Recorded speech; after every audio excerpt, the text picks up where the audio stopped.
જય સ્વામિનારાયણ વિદ્યાર્થી મિત્રો, ગુજરાતી વિષયના શિક્ષક તરીકે મારો પરિચય આપું તો નામ છે દીપક સર. પ્રથમ આપણે પૂર્વ ભૂમિકા જોઈશું. ભક્ત મીરાબાઈ કહે છે, રામ રાખે તેમ રહીએ, ઓધવજી રામ રાખે તેમ રહીએ. કોઈ દિન પહેરણ હીર અને ચીર, તો કોઈ દિન સાદા ફરીએ. કોઈ દિન ભોજન શીરો ને પૂરી, તો કોઈ દિન ભૂખ્યા રહીએ. ઓધવજી રામ રાખે તેમ રહીએ.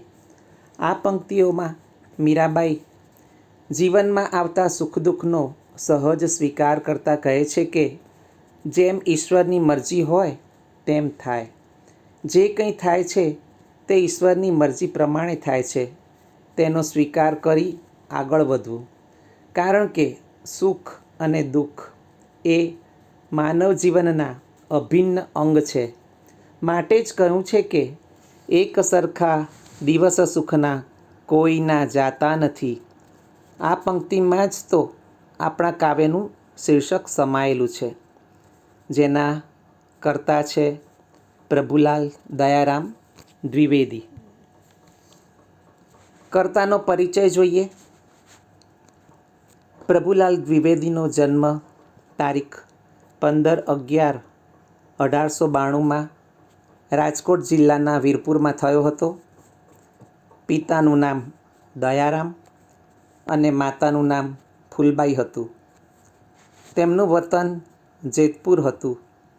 ત્યાં તેમણે 4 ધોરણ સુધીનો અભ્યાસ કર્યો. પછી કરાચી ગયા. ત્યાં નોકરી કરી બાકીના સમયમાં ગુજરાતી, હિન્દી તેમજ અંગ્રેજી પુસ્તકોનો અભ્યાસ કર્યો. તેમણે મિકેનિકલ એન્જિનિયરિંગ ડિપ્લોમા કરેલું. ઈસવીસન 1916માં દેવી દમયંતી નાટકમાં એક દ્રશ્ય લખ્યું. ત્યારથી રંગભૂમિ ક્ષેત્રમાં તેમનું પદાર્પણ થયું. ઈસવીસન 1924માં માલતી માધવ નાટક દ્વારા સમર્થ નાટ્યકાર તરીકેની પ્રતિભા પોંખાઈ. ઈસવીસન 1929માં પ્રથમવાર નાટકમાં ખલનાયકને નાયક બનાવ્યો. ઈસવીસન 1938માં વડીલોના વાંકે નાટક ખૂબ પ્રખ્યાત બન્યું હતું. તે 500થી પણ વધારે વખત રંગભૂમિમાં ભજવાયું હતું. તે સમયે ઉર્દૂ તખ્તાની અસર રંગભૂમિ પર હતી.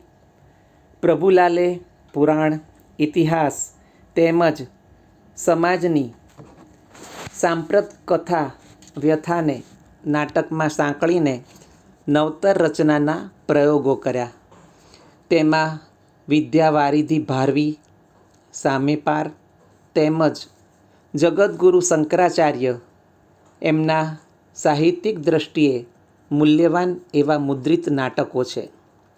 આમ સમકાલીન તેમજ અનુગામી નાટ્યકારોના તેઓ ગુરુ કહેવાયા. ઈસવીસન 1961માં ભારત સરકારે તેમને શ્રેષ્ઠ નાટ્યકારનો એવોર્ડ આપ્યો હતો. તેઓનું અવસાન તારીખ 31/1/1962ના રોજ થયું હતું. કાવ્યનો સારાંશ જોઈએ. પ્રભુલાલ દ્વિવેદીએ આ કાવ્યમાં માનવ જીવનનું ચિંતન રજૂ કર્યું છે. ભૂપતિ એટલે કે રાજામાંથી ભિખારી એટલે કે રંક બનતા વાર લાગતી નથી. માટે માનવીએ ક્યારેય ગર્વ કરવો જોઈએ નહીં. અંતે માનવી કશું જ સાથે લઈ જઈ શકતો નથી. એ સનાતન સત્યને હંમેશા વાગોળતા રહેવું જોઈએ.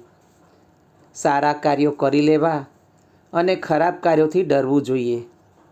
જીવનમાં ચડતી પડતી તો આવ્યા જ કરે છે. તેમાં શાણા લોકો દુઃખમાં ડૂબાતા નથી કે સુખમાં ફૂલાતા નથી. મુશ્કેલીમાં આવી પડેલ માનવીને હેરાન કરવો એ તો દુર્જન લોકોનું કામ છે. એવું ન કરવાની ભલામણ કરતા કવિ અભિમાનનો ત્યાગ કરી ઈશ્વરની સર્વોપરિતાનો સ્વીકાર કરવાનો ઉપદેશ આપે છે. આ એક ગીત પ્રકારનું કાવ્ય છે. તેની સમજૂતી જોઈએ. એક સરખા દિવસ સુખના કોઈના જાતા નથી, એથી જ શાણા સાહેબીથી લેસ ફૂલાતા નથી. આ પંક્તિઓમાં કવિએ જીવનનું રહસ્ય ચિંતન રૂપે રજૂ કર્યું છે. રાત પછી દિવસ અને દિવસ પછી રાત એ કુદરતનો ક્રમ છે. એમ જીવનમાં પણ બધા દિવસ સુખના નથી હોતા. સુખમાં દુઃખ સમાયેલું જ હોય છે, જે સૌ જોઈ શકતા નથી. પણ શાણા મનુષ્યો એટલે કે સમજદારી ધરાવનારા લોકો પોતાની પાસે સાહેબી એટલે કે જાહોજલાલી કે વૈભવ હોવા છતાં તેનો અહંકાર કરતા નથી. તેઓ જાણે છે કે આ જાહોજલાલી આજે છે તો કાલે ન પણ હોય એવું બની શકે. માટે તેવા વૈભવથી છકી કે છલકાઈ જતા નથી. માટે જ કહેવાયું છે કે જે જન પામે પૂર્ણતા તે ન કદી ફૂલાય, પૂરો ઘટ છલકાય નહીં, અધૂરો ઘટ છલકાય. આગળની પંક્તિઓમાં ભાગ્ય રૂઠે કે રીઝે, એની તમા એને નથી, એ જ શુરા જે મુસીબત જોઈ મૂંઝાતા નથી. ભાગ્ય એટલે કે નસીબ. શાસ્ત્ર જેને પ્રારબ્ધ કહે છે તે યારી આપે કે ન આપે તેની તમા એટલે કે પરવા કે દરકાર કરતા નથી. પણ તે નસીબનો દોષ કાઢ્યા વગર આવી પડતી તમામ મુશ્કેલીનો દ્રઢતાથી સામનો કરે છે. મુશ્કેલીઓ જોઈ પાછી પાની કરતા નથી. મૂંઝાયા વગર પોતાના ધ્યેય તરફ આગળ ડગ માંડતો જ રહે છે. એ જ સાચો શૂરવીર છે. મહારાણા પ્રતાપ, ગુરુ ગોવિંદસિંહજી, ભગતસિંહ જેવા શૂરવીરોની વાતો આપણે જાણીએ છીએ. તેઓ સંઘર્ષો સામે ઝઝૂમ્યા છે. તેઓની ખુમારી શેખાદમના શબ્દોમાં જોઈએ તો, અમને નાખો જિંદગીની આગમાં, આગને પણ ફેરવીશું બાગમાં, સર કરીશું આખરે સૌ મોરચા, મોતને પણ આવવા દો લાગમાં જેવી જણાઈ આવે છે. ખીલે તે કરમાય છે, સર્જાય તે લોપાય છે, જે જે ચડે તે પડે, એ નિયમ પલટાતા નથી. ફૂલનું દ્રષ્ટાંત આપીને નિયતિના ક્રમની વાત કરતા કવિ કહે છે કે જેમ ફૂલ હોય તે જેમ સવારના સૂરજ ઉગતા જ ખીલી ઉઠે છે અને સાંજ પડતા કરમાઈ જાય છે, આ કુદરતનો ક્રમ ચાલ્યા કરતો હોય છે. તેમ માનવીના જીવનમાં પણ ચડતી અને પડતીનો ક્રમ ચાલતો હોય છે. માટે જ કહેવાયું છે કે ઊંચી નીચી ફર્યા કરે છે જીવનની ઘટમાળ, ભરતી તેની ઓટ છે, ઓટ પછી જુવાળ. જીવનમાં ભરતી ઓટરૂપી સુખ દુઃખ તો આવતા જ રહેવાના છે. રાત પછી દિવસ, તડકો પછી છાંયો, અમાસ પછી પૂનમ, આ ક્રમ છે. પણ સુખ હોય કે દુઃખ, બંનેમાંથી એક પણ કાયમ ટકતું નથી. માટે સુખમાં છકી ન જવું અને દુઃખમાં હિંમત હારવી જોઈએ નહીં. સમય બડો બલવાન છે, નહીં પુરુષ બલવાન, કાબે અર્જુન લૂંટ્યો, એ જ ધનુષ્ય એ બાણ. સમય સમયની વાત છે. સમય બળવાન છે પણ મનુષ્ય નહીં. આપણા ઇતિહાસમાં નજર નાખીએ તો શ્રી રામ અને પાંડવોના ઉદાહરણ નજર સામે તરી આવશે. એક જ જીવનમાં બંને પ્રકારના જીવન જીવી બતાવી આપણને દુઃખને સહન કરવા માટેનું ઉદાહરણ પૂરું પાડ્યું છે. સમય આગળ હારી જવાની વાત નથી, પણ તેનો સ્વીકાર પણ થવો જોઈએ. મહાબાણાવળી અર્જુનના ગાંડીવ ધનુષ્યના ટંકાર માત્રથી ધરતી ધ્રુજી ઉઠતી એવા અર્જુનને કાબે એક મામૂલી લૂંટારાએ લૂંટી લીધો. કૃષ્ણ ભગવાને અર્જુનને સંદેશો મોકલ્યો કે દ્વારકાથી બાળકો, વૃદ્ધો અને સ્ત્રીઓને હસ્તિનાપુર લઈ જાય, કારણ કૃષ્ણ જાણતા હતા કે હવે દ્વારિકા પણ જળ સમાધિ લેશે. તેથી અર્જુન તેઓને લઈને એક વનમાંથી પસાર થતા હતા. ત્યાં આભીર નામના આદિવાસી જાતિ રાજ કરતી હતી. તેઓ સાથે યુદ્ધમાં અર્જુન જીતી ન શક્યા અને આભીરોને અર્જુનની હાજરીમાં જ દ્વારકાવાસીઓને લૂંટી લીધા. માટે આ વાત લખાઈ છે કે અર્જુન આવી રીતે આવો મોટો ધનુર્ધારી હોવા છતાં પણ કંઈ જ કરી શક્યો નહીં. માટે સમયની મહત્તા સમજવી જોઈએ. સજ્જન આ સંસારમાં ગર્વ છોડતા શીખ. ભાગ્ય ફૂટ્યું ત્યાં ભૂપતિ ભમતો માંગે ભીખ. કવિ આ પંક્તિઓમાં સજ્જન બનવાની સલાહ આપતા કહે છે કે સંસારમાં હર કોઈએ અભિમાન કરવું જોઈએ નહીં. આ ગર્વ અનેક પ્રકારના હોઈ શકે. સત્તા, સંપત્તિ, રૂપ કે ગુણ. આ બધાનો અહંકાર સજ્જનોએ જાણી વિચારી સમજીને તેનો ત્યાગ કરવો જોઈએ. રાવણ ઊંચા કુળમાં જન્મ પામ્યો પણ તેના કર્મોથી તે અસુરની પદવી પામ્યો અને અહંકારી રાવણ એમ કહેવાયો. માટે ગર્વને છોડી નિરાભિમાની થઈ સજ્જન બનવાની ભલામણ કવિ કરે છે. કારણ કે જેનો તે ગર્વ કરે છે તે તો સઘળું નાશવંત છે. એક દિવસ તે તેની પાસે રહેવાનું નથી કે જેનો તે અહંકાર કરે છે. સમય બદલાતા ભાગ્યનું ચક્ર ફરતા ભૂપતિ એટલે કે રાજા પણ ભીખ માંગતો થઈ જાય છે. માટે અહંકાર છોડી દેવાની શીખ આપે છે. માટે કહેવાયું છે કે પૈસા ને વળી પદવીનો વિશેષ સો વિશ્વાસ.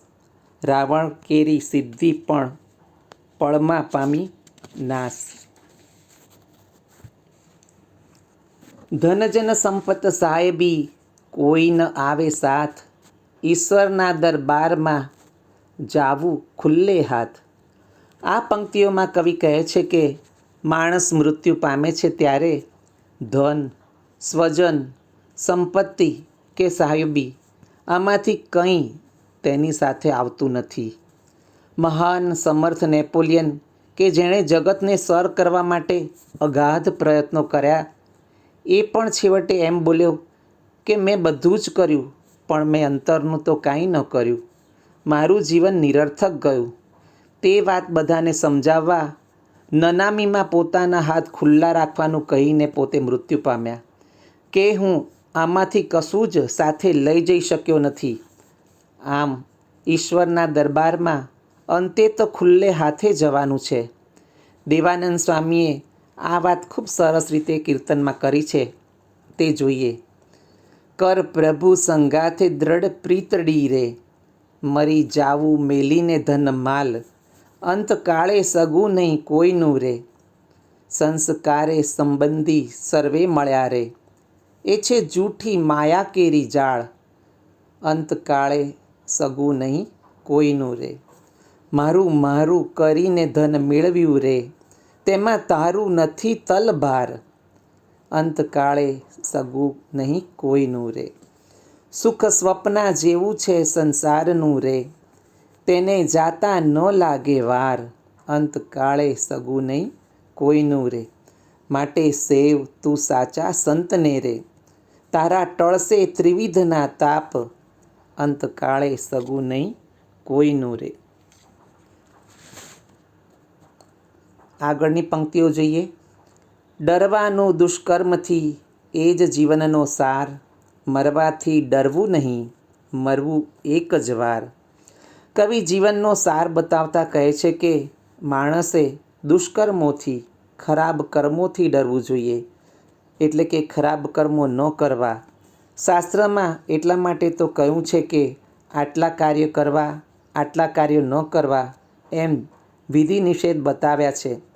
તેવા નિષેધ કરેલા કર્મો ન કરવા જેનાથી જીવનમાં સુખ શાંતિ થશે તેવી તકેદારી રાખવી જોઈએ. વળી કવિ કહે છે કે જન્મ્યું છે તેનું મૃત્યુ પણ નિશ્ચિત છે. મૃત્યુ એ પ્રકૃતિનો અફર નિયમ છે, તેને સ્વીકારવો જ રહ્યો. તેમાંથી કોઈ બચવાનું નથી. આ એક અનિવાર્ય ઘટના છે. મરે છે તે શરીર છે, આત્મા મરતો નથી. તે નવો દેહ ધારણ કરશે. પણ મૃત્યુ અફર છે, સત્ય છે, તો તેનો સ્વીકાર કરવો જ રહ્યો. હું પદથી હળવા થશો, હું પદ કરો ન કોઈ. ધાર્યું આપણું ધૂળ છે, હરી કરે સો હોય. આ પંક્તિઓમાં કવિ હું પદ છોડી ઈશ્વરની સર્વોપરિતાનો સ્વીકાર કરતા જણાવે છે. આ હું પદ એટલે કે અહંકાર, ષડરિપુમાંનો એક મદ જેને કહીએ તે. તેનાથી દૂર રહેવાની શિખામણ આપતા કહે છે કે અહંકાર ટળી જાય તો હળવા થઈ જવાય. આપણે વાત વાતમાં મેં કર્યું, હું કરું છું જેવા વાક્યો બોલીને અહંકારનું પ્રદર્શન કરતા હોઈએ છીએ. હું કરું એ જ અજ્ઞાન જેમ સકટનો ભાર, જેમ શ્વાન તાણે. ગાડા નીચે કૂતરું ચાલતું હોય અને તે કહે કે ગાડું હું ચલાવું છું, તેવું બોલે તે અજ્ઞાન છે. ગધેડો હું છું એમ બોલે છે એટલે તેની કિંમત નથી રહેતી. અને ઘોડો હોય એવું બોલે છે તો તેની કિંમત વધારે ગણાય છે. આવા દ્રષ્ટાંતોથી પણ સમજાવાયું છે કે અહંકાર ન કરવો. આપણું ધાર્યું કંઈ થતું નથી. ઈશ્વરની મરજી વિના એક પાંદડું પણ હલી શકતું નથી. એમ કહી સંતો ઈશ્વરની સર્વોપરિતા, સર્વકર્તાપણું સમજાવવાનો પ્રયત્ન કરે છે. ઈશ્વર ઈચ્છાને સ્વીકારી દુઃખ અને સુખને જીરવવું જોઈએ, તો જીવન સરળ બની જાય. મીરાએ એટલા માટે જ ગાયું છે કે રામ રાખે તેમ રહીએ ઉદ્ધવજી, રામ રાખે તેમ રહીએ. પડતા પર પાટું કદી, દાઝા ઉપર ડામ. દઈશ ના કોઈને કદીએ, દુર્જનનું કામ. પડતા પર પાટું મારવું એટલે કે દુઃખી માણસને વધારે દુઃખી કરવું, એ કામ સજ્જન લોકો કરતા નથી. એ તો દુર્જન હોય તે જ તેવું કામ કરી શકે. તે તો કેવું છે કે જેમ કોઈ દાઝ્યો હોય તેને ઉપરથી ગરમ ગરમ લોખંડની વસ્તુથી શરીર પર ચોંટાડીને ડામ દેવા જેવું છે. એટલે કે દુઃખમાં ઉમેરો કરે છે. માટે દુઃખી લોકોને મદદ ન કરી શકો તો કંઈ નહીં, પણ તેના દુઃખમાં વધારો તો ન જ કરાય. તેની મુશ્કેલી હળવી થાય તેવા પ્રયત્ન કરવા જોઈએ, એવો પણ એમાં ગર્ભિત અર્થ સમાયેલો છે. વાતો તો ટૂંકીને ટચ છે, લાગણીઓ લાંબી લચ છે. સુખ દુઃખ બંને છેડા એના, જિંદગી બસ વચ્ચોવચ છે. એમ પણ એક કવિએ સુંદર કહ્યું છે. હવે આપણે શબ્દ સમજૂતી જોઈએ. શાણું એટલે સમજદાર. સાહેબી એટલે જાહોજલાલી. તમા એટલે કાળજી કે દરકાર. સંપત એટલે સંપત્તિ. હુંપદ એટલે અભિમાન.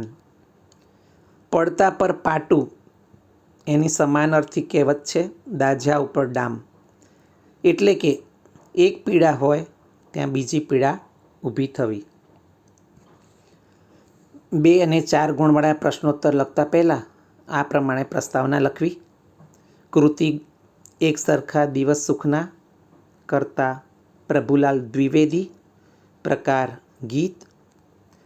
આ ગીતમાં માનવ જીવનનું ચિંતન રજૂ કરતા કવિ ઊંચી નીચી ફર્યા કરતી સુખ દુઃખની ઘટમાળને સરળ શબ્દોમાં સમજાવે છે. આમ લખી અને પ્રશ્નોનો ઉત્તર લખવા જોઈએ તો આપણને સારા ગુણ મળે. જય સ્વામિનારાયણ.